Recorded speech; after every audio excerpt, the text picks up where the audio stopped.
Hello বন্ধুরা, আমি মৈনাক চলে এলাম নতুন একটা ভিডিওতে। আজকে এই ভিডিওতে রিভিউ করব মেগাস্টার শাকিব খান, তাসনিয়া ফারিন, জ্যোতির্ময়ী কুণ্ডু অভিনীত সিনেমা প্রিন্স, যেটার পরিচালক হচ্ছেন আবু হায়াত মাহমুদ। এই সিনেমাটা গত ঈদে সিনেমা হলে মুক্তি পেয়েছিল, তো আমাদের ইন্ডিয়া থেকে তো দেখার কোনো উপায় ছিল না।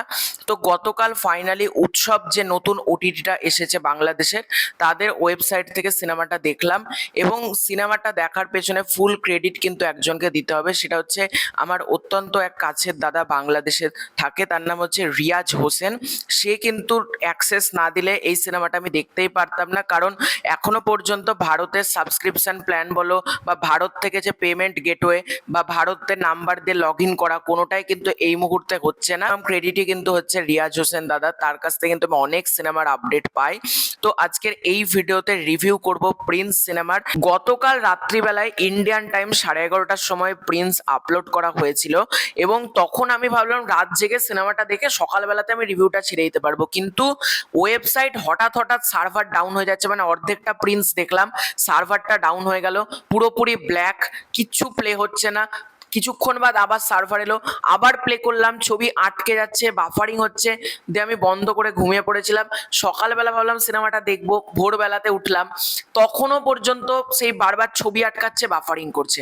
মানে উৎসবের যে ওয়েবসাইটটা রয়েছে, আমার ভিডিওর মাধ্যমে তাদের টিমকে বলতে চাই, প্রচন্ড কিন্তু ডিস্টার্ব ফিল করেছে আমাকে, মানে অনেকটা অসুবিধা হয়েছে। আমি ভেবেছিলাম প্রিন্স কিভাবে কমপ্লিট করব, এতবার বাফারিং হচ্ছে, এতবার কেটে যাচ্ছে।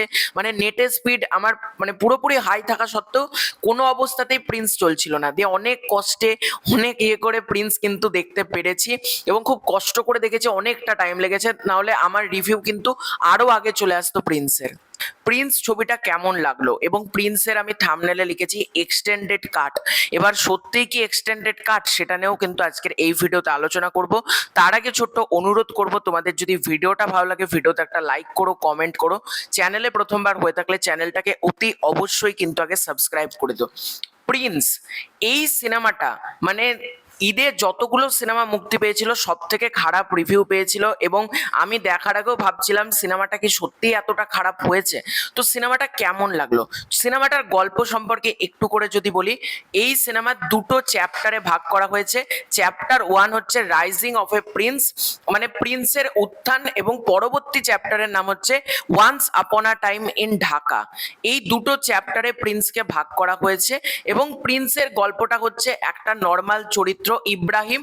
ইব্রাহিম কি করে প্রিন্স হয়ে উঠছে এবং আন্ডারওয়ার্ল্ডের বিভিন্ন ঘটনা, গ্যাং ওয়ার, এর মধ্যে কিছু পলিটিক্যাল অ্যাঙ্গেলও রয়েছে, পলিটিক্যাল ঘটনা, এবং আলটিমেটলি প্রিন্সের ক্লাইম্যাক্সে কি ঘটছে, এর থেকে যাবতীয় জানতে গেলে তোমাদেরকে উৎসবের সাইট থেকে তোমাদেরকে এই সিনেমাটা দেখে নিতে হবে। এখনো পর্যন্ত উৎসবের অ্যাপ কিন্তু আসেনি।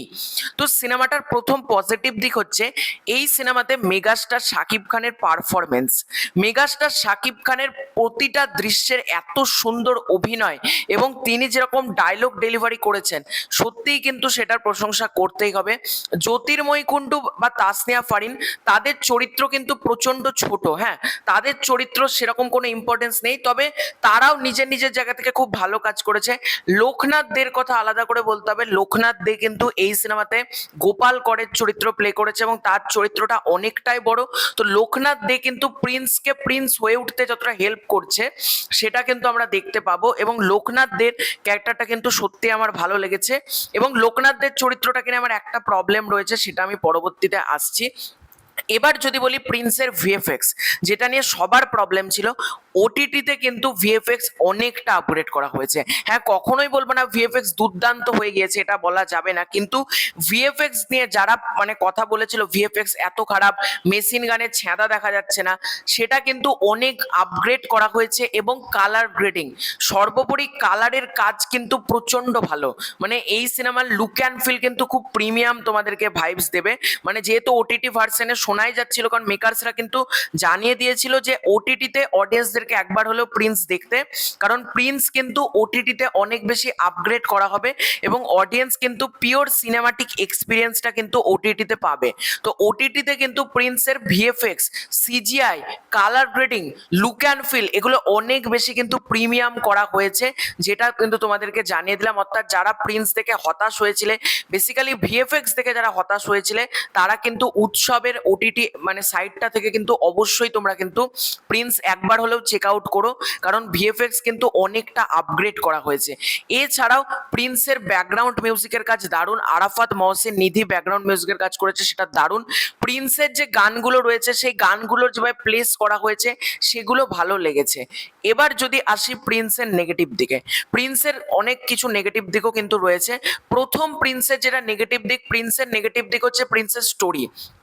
এই সিনেমাটার স্টোরি বলতে কিন্তু সেরকম কিছু নেই, মানে মেগাস্টার শাকিব খান পুরোপুরি তার পারফরমেন্স দিয়ে স্টোরিটাকে উতরে দেওয়ার চেষ্টা করেছে, এবং যতই ভিএফএক্স আপগ্রেড করা হোক না কেন, যতক্ষণ না গল্পে সেই দমটা থাকবে না ততক্ষণ কিন্তু সিনেমাটার মধ্যে সেই এসেন্সটা থাকবে না। এখানে র্যান্ডমলি সিন ঘটছে, কিন্তু একটা সিনের সাথে একটা সিন যে সুতোর আকারে বাঁধা, এটা কিন্তু হচ্ছে না।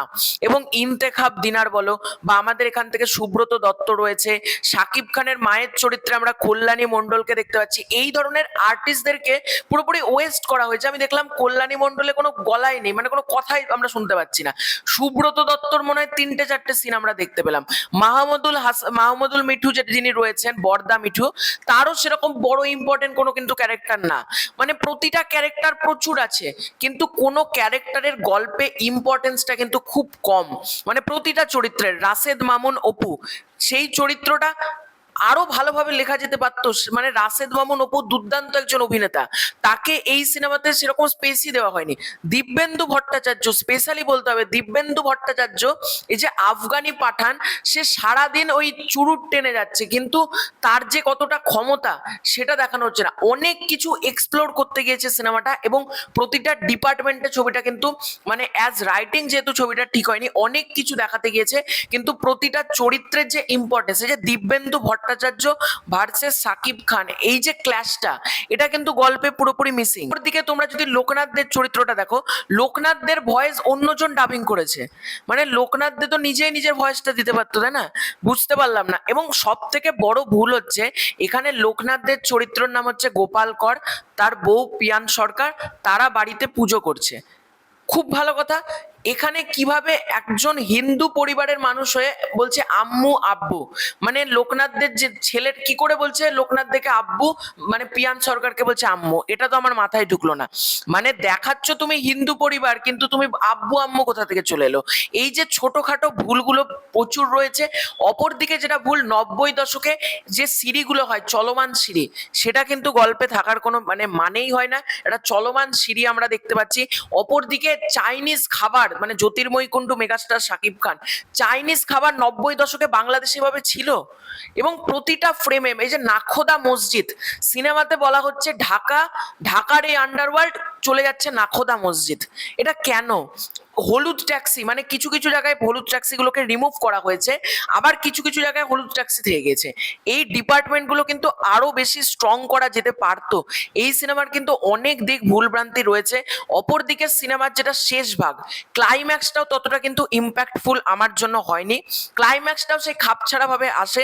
ইন্তেখাব দিনার আর মেগাস্টার শাকিব খানের মধ্যে একটা মানে বচসা ঘটে বন্দুক নিয়ে, এটা তোমরা বলতে পারো। এবং প্রিন্স যে চরিত্রটা, এই চরিত্রটার মধ্যে আরো বেশি ডেপথ দরকার ছিল as writing. Megastar Shakib Khan নিজের পারফরমেন্স দিয়ে 100তে 200 তুলে দিয়েছে, কিন্তু সিনেমার রাইটিং যদি স্ট্রং না হয় তাহলে তো কিছু বলার নেই না। সিনেমার রাইটিং আরো ভালো হতে পারতো, রাইটিং লেভেলে সিনেমাটার কিচ্ছু নেই। অপরদিকে যেটা শেষে একটা রাজস্থানে আমরা দেখতে পাচ্ছি, যেটা টিজার 2 যেটা আপলোড করা হয়েছিল, সেইটা শেষে পোস্ট ক্রেডিট হিসেবে আসে, এবং প্রিন্স 2 এর একটা কিন্তু হিন্ট দেওয়া হয়েছে। আমি জানি না মেগাস্টার শাকিব খান প্রিন্স 2 করবে কিনা, তবে আমার মতে কিন্তু প্রিন্স 2 না করাই বেটার।